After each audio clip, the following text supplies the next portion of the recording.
Hello friends, welcome to my channel TechGetter Official. With Windows 11 version 25H2 now officially rolling out, Microsoft has added several new settings, while also keeping some older but important features disabled by default.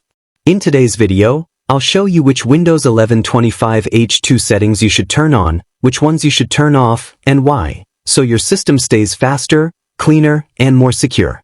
Make sure you watch till the end, because some of these features can save your PC from serious crashes and boot issues. First, to enable System Restore, click on the Start menu, search for Create a Restore Point, and open it. Select your C drive, then click on Configure, choose Turn on System Protection, and set the disk space usage between 3 to 5%. Click OK, then click Create to generate a restore point. Next, to enable Quick Machine Recovery, open Settings, go to System, then select Recovery. Here, open Quick Machine Recovery and turn the toggle on.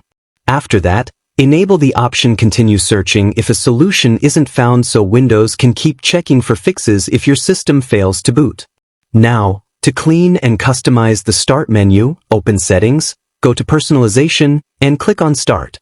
Turn off the options for showing recently added apps, recommended files, and tips or suggestions. Then click on Folders and enable Settings and File Explorer so they appear in the Start menu.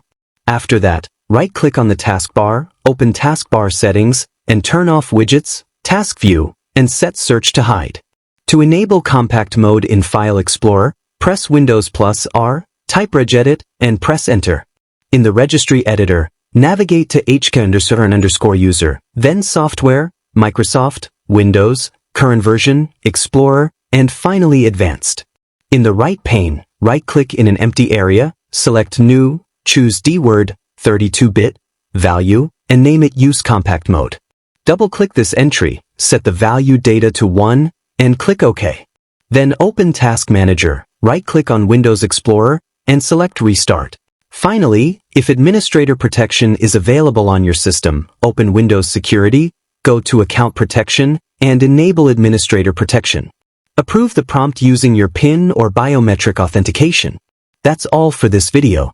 If this tutorial helped you, make sure to like, share, and subscribe to TechGetter Official, and I'll see you in the next one.